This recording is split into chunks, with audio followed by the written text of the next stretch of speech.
హల్లెలూయా హల్లెలూయా. కృప కలుగునుగాక, కృప కలుగునుగాక, కృప కలుగునుగాక. కృప కృప కృప కృప కృప కృప కలుగునుగాక, కృప కలుగునుగాక, కృప కలుగునుగాక, కృప కలుగునుగాక. యేసు రక్తం, యేసు రక్తం, యేసు రక్తం, యేసు రక్తం, యేసు రక్తం. రక్తం రక్తం రక్తం రక్తం రక్తం రక్తం రక్తం. కమక శబల తిరిమి కమకల నముదిరి.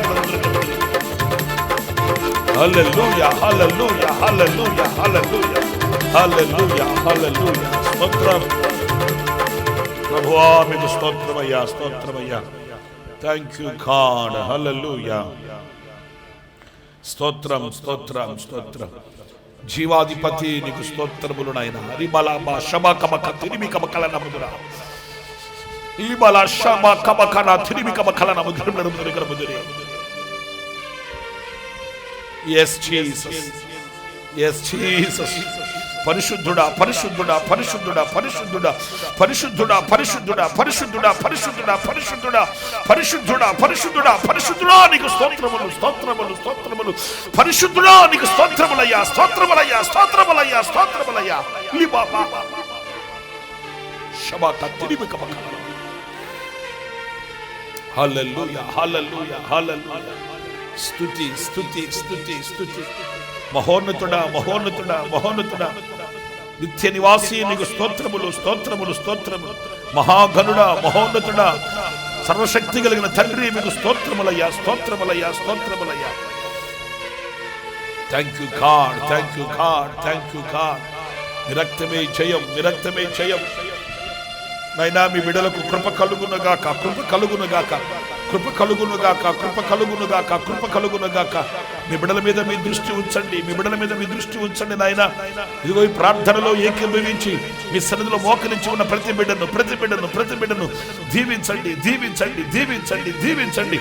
కనికరం చూపించండి, కృప చూపించండి, కృప చూపించండి. బలపరచండి, బలపరచండి, బలపరచండి, బలపరచండి, బలపరచండి. మీ హస్తం చాపండి నాయన, మీ హస్తం చాపండి నాయన. సమస్త విధమైన బలహీనతలలో నుండి విడుదల కలుగుగాక, విడుదల కలుగుగాక, విడుదల కలుగుగాక. మీ శక్తిని వెల్లడి చేయండి, మీ శక్తిని వెల్లడి చేయండి నాయన, మీ శక్తిని వెల్లడి చేయండి. బలపరచండి, దీవించండి, దీవించండి, గణపరచండి, శక్తితో నింపండి. ఆశ్చర్యకరుడా ఆశ్చర్యకరుడా, మీకే స్తుతి స్తుతి స్తుతి స్తుతి స్తుతి స్తుతి. పరిశుద్ధుడా మీకు స్తోత్ర, పరిశుద్ధుడా మీకు స్తోత్ర, పరిశుద్ధుడా మీకు స్తోత్ర. Thank you Lord. Hallelujah hallelujah. స్తోత్రమయ్యా, స్తోత్రం స్తోత్రం. ఓ గాడ్, ప్రభువా మీకు స్తోత్రములు స్తోత్రములు. కృపా సత్య సంపూర్ణుడా మీకు స్తోత్రం.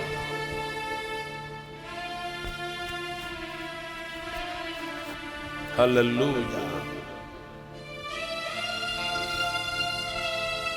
ప్రభు మీకు స్తోత్రం స్తోత్రం.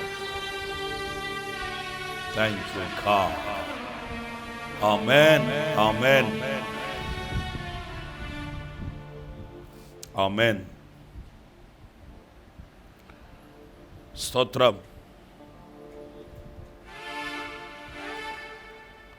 ప్రియులారా, మరొకసారి ప్రభు అయిన యేసుక్రీస్తు నామంలో మీకు హృదయపూర్వకమైన వందనాలు తెలియపరుస్తున్నాను. ఈవేళ ఈ రీతిగా ప్రభుని స్తుతించి ప్రభుని మహిమపరిచి ఆయన సన్నిధిలో మనము ఆరాధించే గొప్ప భాగ్యాన్ని ప్రభు మనకు అనుగ్రహించినందుకు మనం ఎంతైనా ధన్యులం, భాగ్యవంతులం అని చెప్పుకోవాలి. ఎందుకంటే ప్రభు సన్నిధిలో మనం నిలిచి ఉన్నాము, సజీవులుగా బ్రతుకుతున్నాము, ఆయన కృపను అనుభవిస్తున్నాము, ఆయన మహదైశ్వర్యాన్ని ఈరోజున మనం అనుభవించగలుగుతూ ఉన్నాం. మనకంటే ధనము బలము కలిగిన జనులు ఎందరో ఈ సమయాన్ని చూడలేకపోయినప్పటికీ అభాగ్యులం అయోగ్యులమైన మనము ఈరోజున అనర్గళంగా ప్రభుని ఆరాధించే గొప్ప ధన్యత భాగ్యం ప్రభు మనకు అనుగ్రహించాడు. అందుకు ఆయన నామం స్తుతింపబడునుగాక, ఆయన నామమే ఘనపరచబడునుగాక. మంచిది ప్రియులారా, కొంతసేపు నేను దేవుని మాటలు మీతో చెప్తాను. ఆ మాటలు మీకు ఆశీర్వాదాన్ని దీవెనను కలిగిస్తాయని విశ్వసిస్తూ పరిశుద్ధాత్మని సహాయాన్ని వేడుకుంటున్నాను.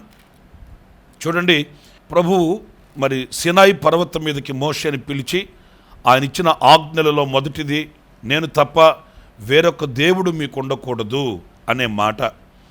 ఈ మాట ఆయన పలకడంలో ఎన్నో ఎంతో ఆంతర్యం ఉంది. ఎన్నో అనుభవాలు ఇందులో మనం నేర్చుకోగలుగుతాం. పరిశుద్ధ గ్రంథంలో నిర్గమాకాండం 20వ అధ్యాయం 5వ వాక్యాన్ని మనం చదివినప్పుడు శ్రేష్టమైన మాటలు అందులో మనకు కనిపిస్తాయండి.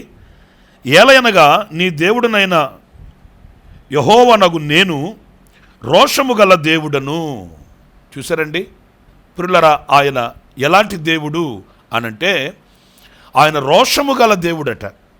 వాస్తవంగా మనకు ఆయనను గూర్చిన అవగాహన ఏంటి అనంటే ఆయన కనికరం కలిగిన దేవుడు, వాత్సల్యతను చూపించువాడు, దయాసాగరుడు, ఆయన కృపాసత్య సంపూర్ణుడు, ఆయన ఎంత భారమైన వహిస్తాడు, క్షమిస్తాడు, ఆయన మనల్ని వహిస్తాడు, నడిపిస్తాడు. ఇలాంటి అనుభవాల్ని మనం తలపోసుకొని సంబరపడుతూ ఉన్నాం. కానీ అంత మాత్రమే కాదు, ఆయన ఎంత దయాదాక్షణ్య పూర్ణుడో, ఆయన ఎంత కృపా వాత్సల్యత గలవాడో అంత రోషము కలిగిన దేవుడండి. కనుకనే నేను తప్ప వేరొక దేవుడు నీకు ఉండకూడదు అనే చట్టం, అనే ఆజ్ఞ ఆయన ప్రకటిస్తూ ఉన్నాడు. ఎందుకంటే ఆయన రోషము కలిగిన దేవుడండి. మనం ఎటుబడితే అటు నడుస్తుంటే, ఎటుబడితే అటు వెళ్ళిపోతుంటే, ఎవరి దగ్గరకంటే వాళ్ళ దగ్గరకు వెళ్ళి అక్కడ ఆశ్రయాన్ని కోరుకొని అవమానాలు పాలవుతుంటే ఆయన చూస్తూ ఊరుకుండేవాడు కాదండి. ఆయన చూస్తూ దాటుకుని వెళ్ళేవాడు కాదండి. ఆయన మనల్ని స్వతంత్రంగా తిరగని అన్నట్లుగా విడిచిపెట్టి ఆయన నిలిచేవాడు కాదు. ఆయన క్రమము కలిగిన దేవుడు, ఆయన పరిశుద్ధుడైన దేవుడు, ఆయన పవిత్రుడైన దేవుడు. కనుక ఆయనకు కలిగిన పరిశుద్ధత, ఆయనకు కలిగిన పవిత్రత మనము కూడా కలిగి ఉండాలని వాంఛగలిగిన ఏకైక దేవుడు మనం ఆరాధించే మన ప్రభువు. కనుక ఆయన రోషము కలిగిన దేవుడు గనుకయే నేను తప్ప నీకు వేరొక దేవుడు ఉండకూడదు అనే నినాదాన్ని ఆయన వినిపిస్తున్నాడు. ఈరోజు మనం ఎవరిని ఆశ్రయిస్తున్నాము, ఎవరి చెంతకు వెళ్ళి మనం నిలబడుతున్నాము, ఎవరి దగ్గర ఆశ్రయాన్ని కోరుకొని పరుగులు తీస్తున్నాము అనేది కూడా మనం ఆలోచించాలి. ఎందుకంటే మనం ఆరాధించే దేవుడు చూచి చూడనట్లుగా విడిచిపెట్టేవాడైతే అంతగా మనం జాగ్రత్త పడాల్సిన అవసరం లేదు, ఇంతగా మనం ధ్యానించవలసిన అవసరం కూడా లేదు. కానీ అలా కాదు కదా. ఆయనే చెప్తున్నాడు, నేను తప్ప ఆకాశం అందే కానీ, భూమి ఎందే కానీ, భూమి క్రింద నీళ్ల ఎందే కానీ ఏ రూపమును మీరు చేసుకోనకూడదు అంటే ఇక్కడ ఆయన ఎంత రోషము కలిగిన దేవుడు అనేది మనం ఇట్టే గుర్తుపట్టవచ్చండి. గనుక నా ప్రియ దేవుని బిడ్డలారా, ఆయన రోషము గల దేవుడు అన్నప్పుడు అందును గూర్చిన భయము కూడా మనకు ఉండాలండి. ఆయన సహించేవాడు కాదు, ఆయన రోషము కలిగిన దేవుడు. గనుక నేను సరి అయిన ప్రవర్తన కలిగిన వాడనే బ్రతకాలి, నిలవాలి అనే కాంక్ష కూడా మనకు కలగాలి. ఆ దిశగా మనం అడుగులు వేయాలండి. చూడండి ఆయన ఎంత రోషము కలిగిన దేవుడు అనేది 1-2 ఉదాహరణలు నేను మీతో చెప్తాను క్లుప్తంగాను. ఒకసారి మోషే అహరోనులు రాజైన ఫరో దగ్గరకు వెళ్ళి వాళ్ళు అడిగారండి, అయ్యా మేము ప్రభుని ఆరాధన చేసుకోవాలి, మేము ప్రభుని స్తుతించుకోవాలి, మా దేవునికి మేము బలి అర్పణలు అర్పించుకోవాలి, అందుచేత మమ్మల్ని అరణ్యానికి పంపించండి, 3 దినములంత ప్రయాణం మేము వెళ్ళి మా దేవుని మేము ఆరాధన చేసుకుంటాం, మా దేవునికి మేము బలి అర్పణలు అర్పించుకోవాలి, గనుక మమ్మల్ని పంపించమని ఫరోని బతిమాలుకున్నారండి. పిల్లల ఫరో అంటే మీకు తెలుసు కదండి, నేను చెప్పేదేముంది, ఒక కఠినమైన రాతి గుండె కలిగిన వాడు, ఏమాత్రం కూడా చలించని వ్యక్తి, ఏమాత్రం కూడా కనికరం చూపని వ్యక్తి. అలా మోషే అహరోనులు అడిగేసరికి ఆ మాట ఆయన జీర్ణించుకోలేకపోయాడండి. ఎందుకంటే వీళ్ళు పలుమార్లు వెళ్ళడం, మాకు యెహోవా చెప్పాడు, మాకు మా దేవుడు చెప్పాడు, మా దేవుడు ఇలా అన్నాడు అని ఇలా అంటుండేసరికి ఆయన ఆ మాట జీర్ణించుకోలేకపోయాడండి. నేను రాజుని కదా, నేను కదా వీళ్ళకి అధికారిని, నేను కదా వీళ్ళకి యజమానుడను, నేను కదా వీళ్ళకి రాజుని, మరి నన్ను కాకుండా వీళ్ళు మాట మాటికి దేవుడు చెప్పాడు, ఆయన రమ్మన్నాడు, ఆయన ఇలా అనమన్నాడు, ఆయన ఇలా చేయమన్నాడు అని వీళ్ళు అలా అంటున్నారేంటి అని ఉగ్రుడైపోయి ఎంత అహంకారపు మాట అన్నాడో తెలుసండి. చూడండి ఆ మాట నిర్గమాకాండం 5వ అధ్యాయం 2వ వాక్యాన్ని నేను చదువుతున్నాను, జాగ్రత్తగా వినండి.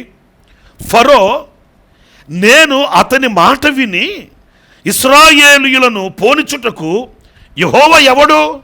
చూసారండి ఎంత ఘాతకానికి, ఎంత ఘోరమైన స్థితికి దిగజారిపోయాడో. యెహోవా ఎవడు అంటే ఈయనకి దేవుడు ఎవరో కూడా తెలియదు అన్నమాట. ఏదో మనుషులను కాదండి, లేకపోతే స్నేహితులను కాదు, బంధుమిత్రాదులను కాదు, లేకపోతే ఇరుగు పొరుగు వాళ్ళని కాదండి. కోపం వచ్చినప్పుడు నీవెవరో నాకు తెలిసిపోవా అట్లా అనడానికి సాక్షాత్తు సృష్టికర్త అయిన దేవునిని, పరాక్రమము కలిగిన దేవునిని, మహామహిమలో వసించుచున్న ఆ పరిశుద్ధుడైన దేవునిని ఇక్కడ అంటాడు, యెహోవా ఎవడు? నేను యెహోవాను ఎరుగను, ఇశ్రాయేలీయులను పోనీయనెను. ప్రియమైన దేవుని బిడ్డలారా, చూడండి, ఈ మాటలో అతని అహంకారపు మనస్తత్వం మనకు కనిపిస్తుందండి. అతడు ఎంత గర్వాంధుడై రాతకుండి కలిగిన వాడో ఈ మాటలో ఇట్టే మనం గుర్తుపట్టవచ్చండి. ఎందుకంటే అసలు సాక్షాత్తు దేవునినే నేను ఎరుగను, ఆయన ఎవడో నాకు తెలియదు అంటాడండి. ఈ రోజుల్లో చాలామంది కూడా, నా ప్రియమైన దేవుని బిడ్డలారా, సజీవుడైన దేవునిని ఎరుగక, మహత్యము కలిగిన దేవునిని చేరక, చూచుచున్న దేవుడు, ఆయుష్ను పొడిగించే దేవుడు, ఆశీర్వాదాన్ని అనుగ్రహించే దేవుడు, మన కొరకై సమస్త ఈవులను కుమ్మరించగలిగిన ఆ యొక్క సర్వశక్తి కలిగిన దేవుడిని ఎరుగని పరిస్థితుల్లో ఈ రోజున గర్వం అనే గుర్రం ఎక్కి ప్రయాణం చేసేవాళ్ళు చాలామంది కనిపిస్తుంటారండి. వాళ్ళకి దేవుడు అంటే విలువ తెలియదు. దేవుడు అంటే వాళ్ళకి ఆ దేవుడికి చెల్లించవలసిన ఘనత ఏంటో వాళ్ళకి తెలియదు. వాళ్ళకి ఎంతసేపటికి తిన్నామా, తిరిగామా, సంపాదించామా, కూడగట్టామా, మూటగట్టామా, రాబోయే తరానికి మిగలబెట్టామా, అంతేగాని ఈ లోకాన్ని మనం విడిచిన తర్వాత ఒక దైవరాజ్యానికి మనం వెళ్ళాలి, ఈ లోకాన్ని మనం విడిచిన తర్వాత ఒక శాశ్వతమైన రాజ్యానికి మనం వెళ్ళాలి, ఈ లోకాన్ని మనం విడిచిన తర్వాత యుగాయుగములు జీవించగలిగిన ఒక దైవ సన్నిధి మనకు ఉన్నది అనే విచక్షణ జ్ఞానం వాళ్ళకు ఉండదండి. అమాయకంగా ఏమంటారంటే, ఏమనండి సచ్చిన తర్వాత తక్కెడో బిక్కుడో ఎవరు చూశారండి? ఎవరు చూశారండి?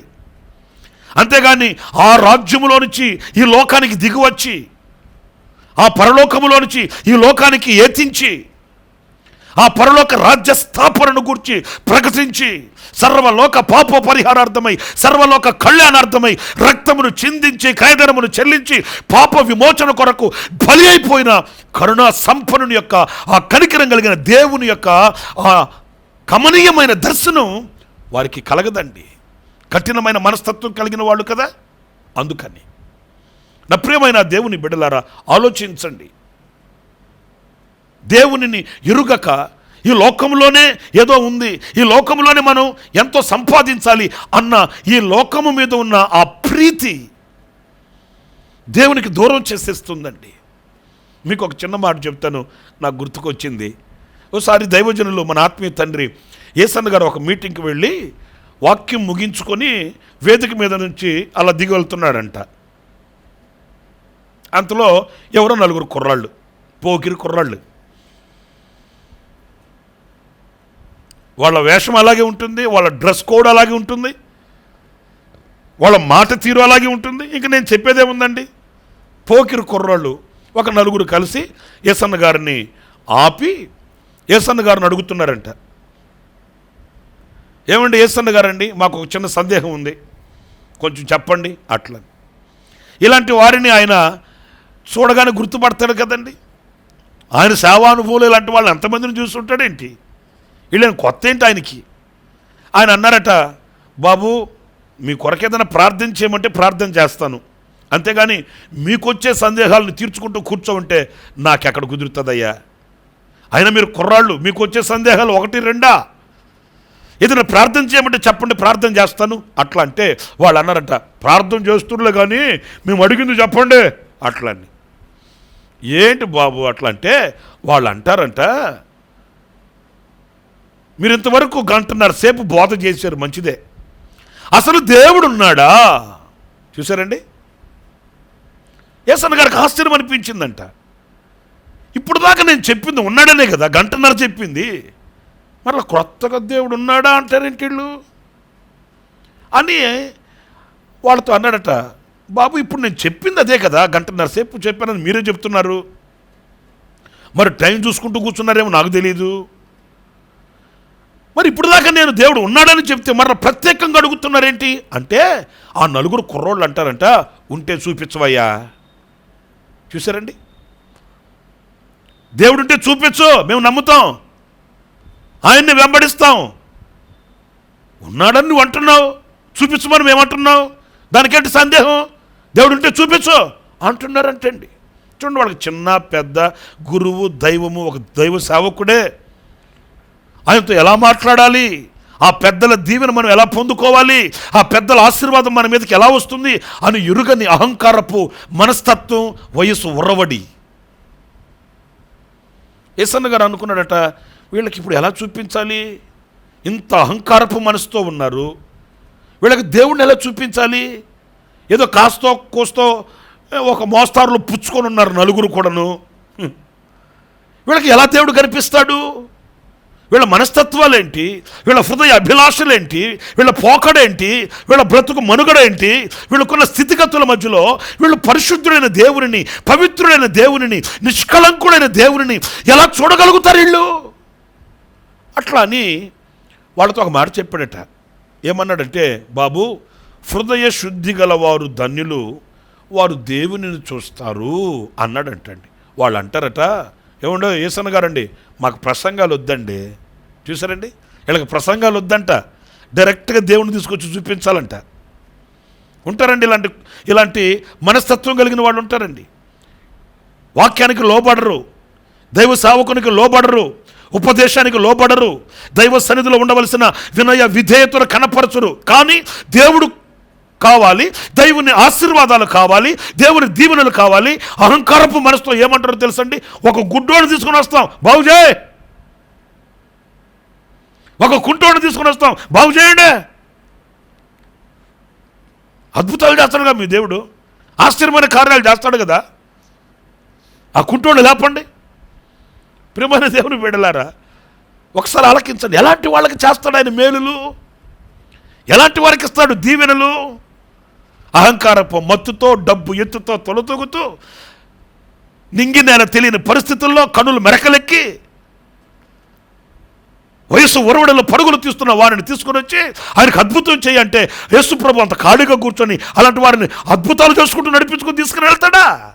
ఎవడైనా ఒక మాట అంటాను, 1,00,000 రూపాయలు నీ చేతులతో నీ సొత్తు ఎవరికన్నా ఇవ్వాలంటే ఎన్ని చూస్తా? 1,00,000 రూపాయలు ఎవరికన్నా ఇవ్వాలనుకుంటే వాడు ఎవడు, ఎక్కడుంటాడు, ఏం చేస్తాడో తెలియకుండా 1,00,000 రూపాయలు తీసి అలాగే ఇచ్చేస్తావా? ఎన్ని ఆధారాలు తీసుకుంటావు, ఆధార్ కార్డు ప్రింట్అవుట్ తీసుకుంటావు, వాడు ఇంటి పేరేంటి, వాళ్ళ తండ్రి పేరేంటి, వాళ్ళ మదర్ పేరేంటి, వాళ్ళ ఇరుప్రక్కల వాళ్ళ సాక్ష్యాధారాలు, ఇన్ని ఆధారాలు తీసుకుంటే కానీ ఈ 1,00,000 రూపాయలు వాడి చేతిలో పెట్టవే. మరి పరిశుద్ధుడైన దేవుడు నిన్ను ఆశీర్వదించాలంటే, సర్వశక్తి కలిగిన దేవుడు ఆయన ప్రత్యక్షతను నీకు కనపరచాలంటే, జీవము కలిగిన దేవుడు మరణ పార్శ్వములో నుండి నిన్ను విడిపించాలి, మరణ బంధకాలలో నుంచి ఆయన నిన్ను లేవనెత్తాలంటే ఆయన ఎంతగా పరిశీలించి పరీక్షిస్తాడు. మనం ఆరాధించే మన దేవుడు పై రూపాన్ని చూసి మురిసిపోయేవాడు కాదండి, అంతరంగాన్ని చూస్తాడు, గుండె లోతులను గమనిస్తాడు. మన యథార్థతను బట్టి మన గుడారాన్ని వర్ధిల్లింప చేస్తాడు, మన నీతిని బట్టి మన గుడారాల్ని ఆయన హెచ్చింప చేస్తాడు. ఆయన మనకు తోడుగా, నీడగా, ఇమ్మానుయేలుగా ప్రత్యక్షమై మన భుజం తట్టి నడిపిస్తాడు. ఆయన పేరే నజరేయుడైన యేసు, నజరేయుడైన యేసు. అంచేత దైవజనులు యేసన్న గారు అన్నాడంట ఆ కుర్రోళ్ళతో, అంటే వాళ్ళు అన్నారట, ప్రసంగాలు వద్దండి మాకు, ప్రసంగాలు వద్దు, నాకు దేవుడు చూపెట్టు. చూసారండి, ఇప్పుడు ఒక మాట చెప్పనా, మరి వీళ్ళకే ఇంత జ్ఞానం, లోక జ్ఞానం ఉంటే అంత సేవ చేసిన దైవ సేవకునికి ఆయనకి ఎంత దైవ జ్ఞానం ఉండాలండి? ఆయన ఒకటే మాట అన్నాడట, ఒరే బాబు, మీ తలలో మెదడలేదురా అన్నాడంటండి. ఎప్పుడైతే ఆ మాట అన్నాడు వాళ్ళకి రోషం వచ్చేసి అన్నాడట, ఏమండే అంతలో మాట అంటావు, తలకాయలో మెదడు లేకుండా ఎందుకు ఉంటుందండి అన్నారంట వాళ్ళు. వెంటనే యేసన్న గారు అన్నాడట, ఉంటే చూపించండి రా, నమ్ముతాను. దేవునికి స్తోత్రం కలుగును గాక. ఉంటే చూపించండి, నమ్ముతాను. ఆ మాట కూడా యేసన్న గారు ఎందుకు అన్నాడంటే, పరిశుద్ధ గ్రంథంలో ఉంది, బుద్ధిహీనులు దేవుడు లేడు అని అంటారు వాళ్ళు, అంటే జ్ఞానం లేని వాళ్ళు. బైబిల్లో ఎలా ఉంటే వాళ్ళకి అర్థమయ్యే బాణిలో, వాళ్ళకి అర్థమయ్యే భాషలో అలా మాట్లాడాడు యేసన్న గారు. మీ తల్లో మెదడు లేదు, ఉంటే చూపించడం నమ్ముతాను నేను అన్నాడంట. ఇప్పుడు వాళ్ళు యేసన్న గారికి మెదడు చూపించాలంటే వాళ్ళు తలకాయ పగలు కొట్టాలి, వాళ్ళ తల పగలు కొట్టి చూపించాలి. వాళ్ళు అనుకున్నారట, అరే ఈయనతో మనకు పని కాదులే, వెళ్దాం పదరా, మనకి ఈయనకి మనము మెదడు చూపించాలంటే మనం బుర్రకాయ పగలు కొట్టాలి, మన తల పగలు కొట్టాలి. మనం తల పగలు కొట్టిన తర్వాత ఈయన చూపించేదేంటి, సచ్చూరుకుంటాం మనం, వెళ్దాం పద అని వెళ్ళారంటండి. నా ప్రియమైన సహోదరులను మీరు ఆలకించండి. దేవుడు మెదడు, వాళ్ళకి మెదడు లేకుండా ఎందుకు ఉంటుంది? ఉంటుంది. ఉందని ఎలా తెలుస్తుంది? ఆ క్రియల మూలంగా కదూ, వాళ్ళ యొక్క కదలికను, వాళ్ళ యొక్క అభిలాషను బట్టి కాదు. ఓ జ్ఞానం కలిగిన వాడే, వీడికి కొంచెం బుర్ర ఉందని తెలిసేది. మరి దేవుడు లేకుండా ఎందుకుంటాడండి? దేవుడు లేకుండానే ఇంత సృష్టి కలిగిందా? దేవుడు లేకుండానే మనిషికి రూపం పుట్టిందా? దేవుడు లేకుండానే మనిషి ఈ రోజున సమాజంలో నిలవగలుగుతున్నాడా? ఆయుష్ కలిగి బ్రతకగలుగుతున్నాడా? ఆశీర్వాదకరంగా నిలవగలుగుతున్నాడా? ఆ సర్వశక్తి కలిగిన దేవుని శక్తి లేకపోతే కాపాడబడగలుగుతున్నాడా? మీరు ఒకసారి ఆలకించండి. ఈ రోజున జరుగుతున్న పరిస్థితుల్లో మరి మన దేశాన్ని, మన రాష్ట్రాన్ని, ప్రజలను నరములాడుతున్న నరుని కాపాడగలిగిన శక్తి కలిగిన హస్తం ఎవరిది? అదిగో ఆ బలమైన హస్తం, ఆ దేవుని కరుణాహస్తం. ఆయన కాపాడకపోతే మనం కాపాడబడతామండి. ఏమండి? నేను ఆరోగ్యం కాపాడుకోవాలి, నేను లేకపోతే నా లైఫ్ని నేను చక్కగా గ్రాఫ్ చేసుకోవాలి, అట్లని కాటాకూడు లోటా సాంబార్ తాగుతూ ఎక్కువ తింటే ఎక్కువ అంట, తక్కువ తింటే తక్కువ అంట అని మ్యాగ్స్ అలాగా ఉంటే, నేను ఒక మాట అంటానండి, మరణం అనేది వస్తే మనం ఎక్కడ దాక్కుంటే అది మనం కనుగొనకుండా వెళ్ళిపోతుందండి. అది మర్యాద లేని మరణం కదా. నా ప్రియమైన దేవుని బిడ్డలారా, ఆలోచించండి, ఆలోచించండి. ఆయన మనకు తోడుగా ఉండి, ఆయన కరుణాహస్తం మనకు తోడుగా ఉంచి మనల్ని భద్రపరిచి ఆయన కౌగిలిలో ఉంచుకున్నందు చేత నేను అంటాను, లోకాన్ని విడిచిన వాళ్ళంతా తినకేసొచ్చారా, ఉండకేసొచ్చారా, లేకపోతే ఈ లోకంలో వాళ్ళకి ఏదో తక్కువే సరిపోయారా? మరి ఈ రోజున మనం బట్టగట్టి బైబిల్ పట్టుకొని సజీవులుగా ఉన్నామంటే ఇది ఎవరిని కాపుదల, ఇది ఎవరి యొక్క బలము, ఎవరి యొక్క ఆశీర్వాదమో మర్చిపోతే ఎలాగండి? యోబు గ్రంథం 8వ అధ్యాయం 8వ వాక్యంలో మీరు తర్వాత చదువుకోండి. మనం నిన్నటి వారమే దేవుని అత్యున్నతమైన కృపను బట్టి ప్రభు ఈ దినాన్ని కూడా మనకు అనుగ్రహించాడండి. ఈ దినం మంది కాదు, మనం నిన్నటి వారమే. మనది నిన్నటితో మన దినాలు సంపూర్తి అయిపోయాయి by the grace of God. ఈ దినాన్ని కూడా ప్రభు మనకు అనుగ్రహించాడు. రేపు మంది కాదండి, రేపు మంది కాదండి. ఒక వ్యక్తి అలాగే పరిశుద్ధ గ్రంథంలో మనం చదువుతాము, ధనాన్ని కూర్చుకొని పేర్చుకొని కొట్లలో దాచుకొని, నా ప్రాణమా తిను తాగు సుఖించు అన్నాడు. ఎంత తింటా, ఎంత తాగుతా, ఎంత సుఖిస్తా ఈ జానడు కడుపుకి?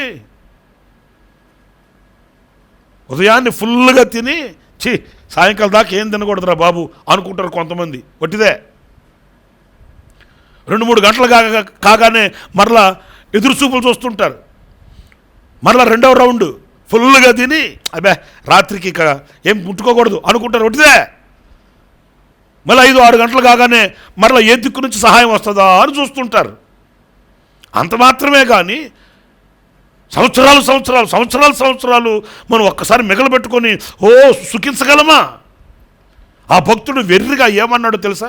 నా ప్రాణమా తిను అంటే ఇంకా దేవుని సంశయం లేదు, దేవుని ఆజ్ఞ లేదు, ఆయన చిత్తం లేదు, అంత నీ చేతికి ఇచ్చేసాను కదా, ఇక ఎంజాయ్ చేయి అన్నట్లుగా సంతోషించు అన్నాడు.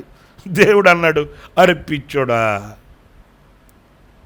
ఎర్రోడా, ఈ రాత్రే నీ ప్రాణాన్ని వాళ్ళు అడుగుతున్నారు. ఎవరాళ్ళు? ఆ మాట మీరు గమనించాలండి. ఈ రాత్రే నీ ప్రాణాన్ని నేను తీసుకుంటున్నాను అనలేదండి.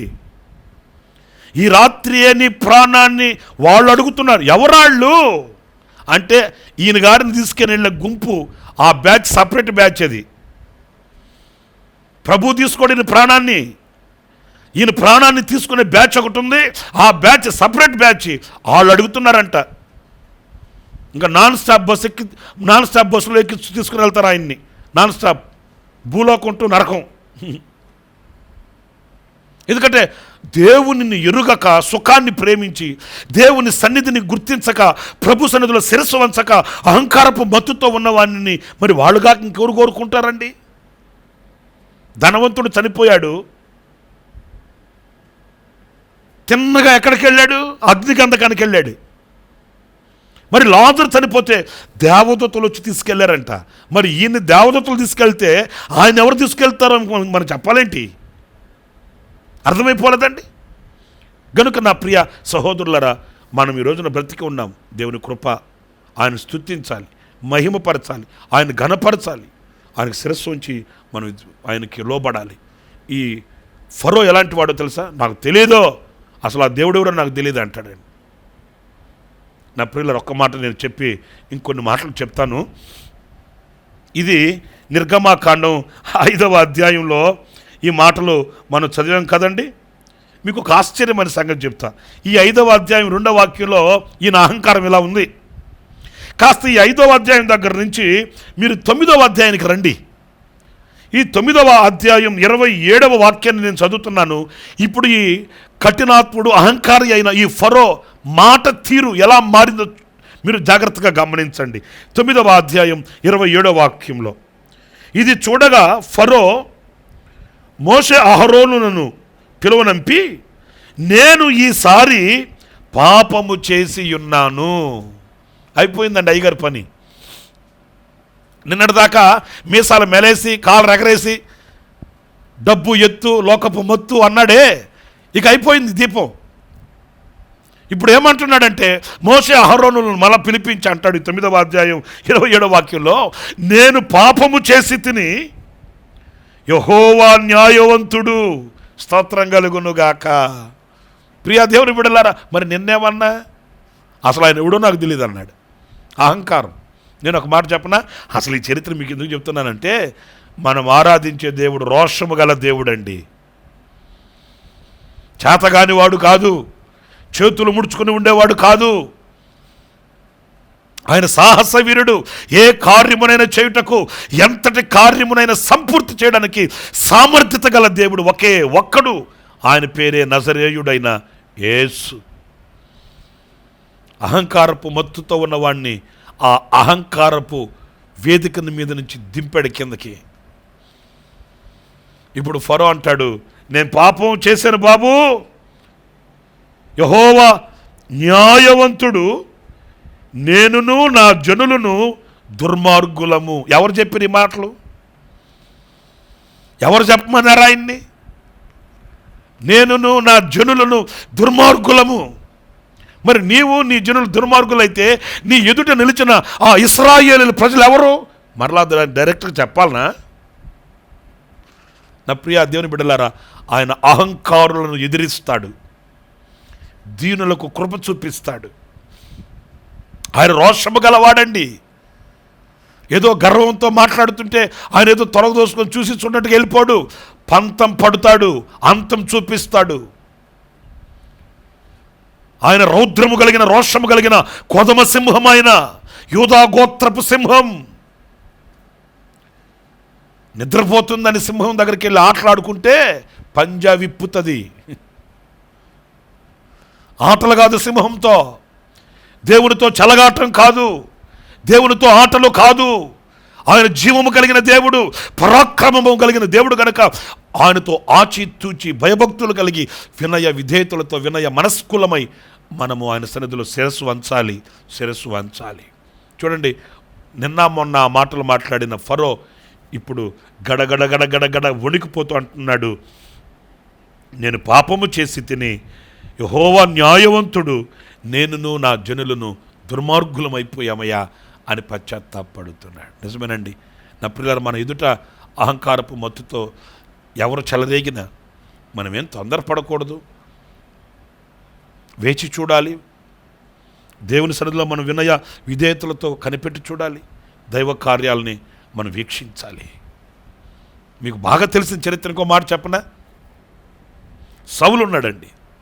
ఈ సౌలు ఒక రోజున సంఘాన్ని హింసించాలని కఠినాత్ముడై కంకణం కట్టి కదం తొక్కి కత్తి చేతబట్టి కదలి వెళ్ళాడు. ఎక్కడికంటే ఆ దమస్కులో ఉన్న సంఘాన్ని హింసించాలంట. ఈయనకి ఉన్న ఊర్లన్నీ అయిపోయాయి, ఈయనంటే హడలెత్తిపోతున్నారు. ఇంకా అది మిగిలింది దమస్కు.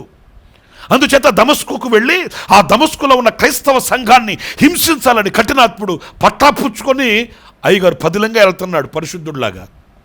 నేను రోషము కలిగిన మాట కూడా చెప్పనా, వెళ్ళాడే కానీ ఆ ఊరిలో కూడా వెళ్ళలేదండి. దమస్కుకు వెళ్ళిపోయి తోకాడించాలనుకున్నాడు కానీ అసలు ఆ ఊరిలో అడుగు పెట్టలేకపోయాడు. ఎందుకంటే ఆ దమస్కులో ప్రార్థన చేయగలిగిన యాజకుడు ఉన్నాడండి. స్తోత్రం కలుగును గాక. ప్రార్థన చేసే దైవజనుడు ఆ దమస్కులో ఉన్నాడండి. మొరపెట్టి దేవుని సన్నిధిలో కన్నీళ్లు కార్చే ఒక యాజకుడు, దైవజనుడు, ఒక సంఘం ఆ దమస్కులో ఉందండి. దమస్కు మార్గంలోనే బోర్ల పడ్డాడండి. మీకు ఆశ్చర్యమైన సంగతి ఒకటి చెప్తాను. బోర్ల పడగానే అతనికి అర్థమైపోయింది, ఇది మనుషుల దెబ్బ కాదు, నన్ను కొట్టింది మనుషులు కాదు, లేకపోతే సైన్యం కాదు, రాజులు కాదు. మనుషుల దెబ్బ ఇట్లా ఉండదు. మనుషుల దెబ్బ అయితే తిరిగి కొట్టగలను, తిరగబడగలను, కత్తి చూపగలను, లేక మరొకటి భయం కలిగించవచ్చు. కానీ మనం భయాన్ని పుట్టించడానికి ఇది మనుషుల దెబ్బ కాదు, ఇది ఎవరో నన్ను ఏలుచున్న వాని దెబ్బ, నన్ను కనిపెడుతున్న వాని దెబ్బ, నా క్రియలను వజ్రపు ముక్కుతో వ్రాస్తున్న వాని దెబ్బ. ఇది ఊరకనే సంభవించలేదు, ఇది ఊరకనే రాలేదు, నేను ఊరకనే బోర్ల పడలేదు. ఇంత రౌద్రం కలిగిన వాడిని, ఇంత రోషము కలిగిన వాడిని, ఇంత పౌరుషం గల వాడిని బోర్ల పడ్డాను అని అంటే ఇది దేవుని దెబ్బ. మనుషుల దెబ్బ అయితే కోలుకోవచ్చు, మనుషుల దెబ్బ అయితే మనం తిరిగి చూడవచ్చు, మనుషుల దెబ్బ అయితే మరొకటి మన శక్తి చేత మనము దాన్ని రికవర్ చేసుకోవచ్చు. దేవుని దెబ్బ అలా ఉండదు. వెంటనే గుర్తించి ఆ బోర్ల పడ్డ సౌలు అంటాడు, ప్రభువా నీవెవరివి అంటాడండి. చూసారండి, అర్థమైపోయింది అతనికి. ప్రభువా అంటే అర్థమేంటి? నన్ను ఏలుచున్నవాడా, నా నాయకుడా. నేనంటాను నీవే నాయకుడు అని కదా విర్రవీగుతున్నది, నీవే ప్రభుడవు అని కదా నీవు మీసాలు మెలేస్తున్నది. నాకంటే ఎదురేముంది, నాకంటే మరి బలవంతులు ఎవరున్నారు అని కదా నీవు సాహసిస్తున్నది. మరలా ఇప్పుడు మరొకరిని ప్రభువా అంటున్నావు. ఆయన ఎవరు? తెలుసుకున్నాడు తప్పు, తెలుసుకునేటట్లు చేస్తాడు ఆ మెప్పు, ఆ గొప్ప దేవుడు. ఎందుకంటే మనం ఆరాధించే దేవుడు ఎవరు? రోషము గల దేవుడు. అందుకే ప్రభు అన్నాడు, నేను తప్ప వేరొక దేవుడు నీకుండకూడదు, ఎందుకంటే నేను రోషము గల దేవుడను. ప్రియమైన దేవుని బిడ్డలారా, ఆ రోషము గల దేవుని దగ్గర మనం ఎలా ఉండాలి? సౌలా సౌలా పేరు పెట్టి పిలిచాడండి ప్రభు. మనం అనుకోవచ్చు నా పేరు ఆయనకి అలా తెలుసు, నేను చేసేది ఆయనకి అలా తెలుసు, మనం చేసేయని ఆయన రాసుకుంటున్నాడా? కొంతమంది అమాయకంగా గర్వంగా మాట్లాడుతుంటారండి. మనం చేసేయన్ని ఆయన నోట్స్ ఒకటి పెట్టుకొని రాసుకుంటా ఉంటాడా? ఆయనకి అంత ఓపుకుందా? దేవునికి రాసుకోవాల్సినంత అవసరం ఉందా? ఆయన జ్ఞానం ఎంత జ్ఞానం, మన జ్ఞానం ఎంత జ్ఞానం. మన జ్ఞానము దేవుని వెర్రితనంతో సమానమంట. తీసి పడేసాడు ఇక మన జ్ఞానాన్ని. మనం ఆకాశ గగనాల్లో ప్రయాణం చేస్తున్నా, చంద్రమండలంలోకి వెళ్ళి నివాసాలు కట్టాలని అన్ని కార్యక్రమాలని సిద్ధపరచుకుంటున్నా, అంత విజ్ఞానంతో పెనవేసుకుని బ్రతుకుతున్నా మన జ్ఞానం దేవుని వెర్రితనంతో సమానమని పరిశుద్ధ గ్రంథం చెప్తుందండి. ఇంకేంటి మనం ఆయన దగ్గర అతిశయించేది? ఇంకేంటి మనం తలెత్తి గర్వం అహంకారాన్ని కనపరిచేది? నా ప్రియ దేవుని బిడ్డలారా, సౌలా సౌలా, నాకు ఆ మాట చదువుతుంటే ఒళ్ళు పులకరిస్తుంటుందండి. ఎందుకంటే అంత అహంకారంతో ఉన్న వాడితో ప్రభు ఎలా ఆయన స్వరాన్ని వినిపించుంటాడు. ఒక మాట చెప్పి ముగించేస్తాను. అంత వీరుడు చచ్చిన కుక్కలాగా కూర్చొని సతికిలబడిపోయి శిరస్సు వంచి, నాయనా చెప్పండి, నేను ఆలకించుచున్నాను, నన్ను ఏం చేయమంటారో చెప్పండి అయ్యా. చేతగాని వాడి వల్ల చేతులు ముడుచుకొని సతికిలబడి, నువ్వు చెప్తే నేను వింటానయ్యాను, మౌనంగా వింటున్నాడండి. నిన్న మొన్న వినే పరిస్థితుల్లో లేడు. ఒక గంట వరకు కూడా మన చేతుల్లో లేడండి. నిన్న మొన్న పట్టేదానికి పగ్గాలు లేవు. చేతిలో ఉన్న డబ్బు, ఇంట్లో ఉన్న జనము, భుజాల మీద చేతులేసే స్నేహితులు, చేతిలో ఉన్న బైకులు, చేతిలో ఉన్న కార్లు, అయ్యగారిని ఊరేగిస్తుంటే ఇక అందలమెక్కిపోయాడు.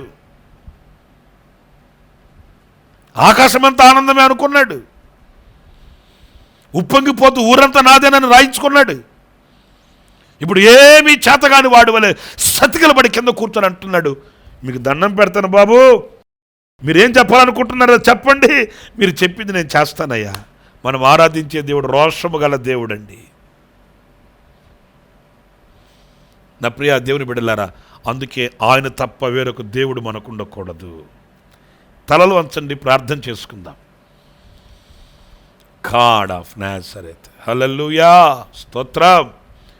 గొప్ప దేవుడానికి స్తోత్రం, గొప్ప దేవుడానికి స్తోత్రం. మహోన్నతుడా, మహోపకారి, నీకు స్తోత్రములు నాయన, స్తోత్రం. ప్రేమగల తండ్రి, జీవాధిపతి అయిన ప్రభువా, మీకు స్తోత్రాలు చెల్లిస్తున్నాను నాయన. ఈ దినం మీ సన్నిధిలో మేము ఆనందించి, హర్షించి, ప్రహర్షించేటట్లు సహాయం చేశారు, అందుకు నీకు స్తోత్రాలు. మీ జీవము కలిగిన వాక్కు చేత మమ్మల్ని దర్శించారు. అవును, నేను తప్ప వేరొక దేవుడు మీకు ఉండకూడదని మీరు చెప్పిన లేఖనాలలోని సత్యాన్ని ఒక్కొక్కటిగా ధ్యానించుకునే కృపను మీరు ప్రసాదించినందుకు మీకు వందనాలు చెల్లిస్తున్నాను నైనా. మీరు సమీపముగా ఉండు దేవుడు మాత్రమే కాదు, మీరు రోషము కలిగిన దేవుడు అని ఈ దినం మాకు ప్రత్యక్షమయ్యారు, అందుకు మీకు స్తోత్రాలు. మీకు చెందవలసిన ఘనతను మీకు అర్పిస్తూ వినయ విధేయతలతో మీ సన్నిధిలో శిరస్సు వంచి మీ దీవెనలకు మేము పాత్రులగుటకు సహాయం చేయమని మరొకసారి మా దేశాన్ని, మా రాష్ట్రాన్ని, మా ప్రజలను, దేశాలను, ప్రపంచంలో ఉన్న మానవ కోటిని మీ చేత సమర్పిస్తున్నాను. మీ కౌగిలిలో దాచుకోండి. ఈ విపత్కరమైన పరిస్థితులలో మీ సహాయాన్ని మీరు మాకు అందించండి నాయనా. మీరు తప్ప మాకు వేరొక ఆశ్రయం లేదు నాయనా. ఇదిగో రోగాల చేత పీడింపబడుతూ వ్యాధులతో బాధపడుతున్న నీ బిడ్డలను దయతో మీరు జ్ఞాపకం చేసుకున్నామని వేడుకొనుచున్నాను. కనికరించి, కటాక్షించి మీ హస్తం చాపి అద్భుతం చేయమని, ఇదిగో మీ ప్రియుల కుటుంబాలు, ఒక్కొక్క కుటుంబాన్ని మీ చేతులు సమర్పిస్తున్నాను. మీ రెక్కల నీడలో ఒక్కొక్క కుటుంబాన్ని దాచి ఉంచమని వేడుకొనుచున్నాను. బలపరిచే మీ బాహు నిత్యము తోడుగా ఉంచమని నన్ను, మమ్మల్ని మీ చేతులకు అప్పగించుకుంటూ యేసు ప్రశస్త నామములో ప్రార్థించి వేడుకొనుచున్నాను తండ్రి. Amen, amen, amen. ప్రభు మిమ్మల్ని దీవించి ఆశీర్వదించునుగాక. ఆమెన్.